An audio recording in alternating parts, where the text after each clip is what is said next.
The Fox and the Crow. I bet you can't guess what I like to eat best of all. Yes, I knew that you would say that foxes like to eat hens best, and stolen ones at that. And I don't mind admitting that I wouldn't ever say no to a nice fat chicken once in a while. But not many people know that what foxes appreciate even more than chicken is a nice bit of cheese once in a while. It was a fine, bright morning, and I was following my sharp nose through the woods in search of a bite to eat, when I caught a cheesy smell on the breeze. I looked up into the tree, and there on the branch I saw Miss Crow, looking terribly pleased with herself, for in her beak she held a large piece of cheese. It was stolen, no doubt.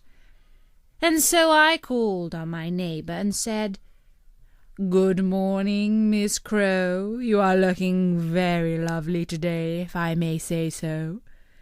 And Miss Crow cocked her head on one side and looked at me with her beady little eye. My heart is smitten by this wonderful bird. If only I could hear her voice. I'm sure that such a charming creature must sing most sweetly. If I could hear but one line of her song, I would hail her as the Princess of the Forest. And now I could see my words had hit home.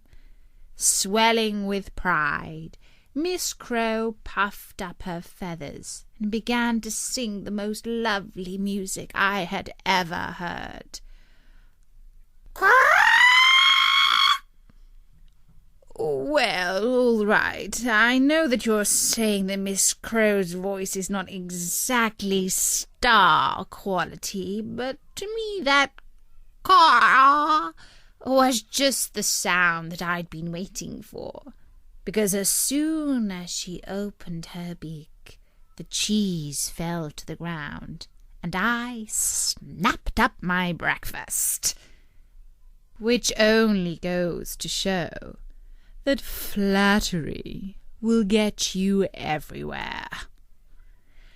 And that was the story of the Fox and the Crow.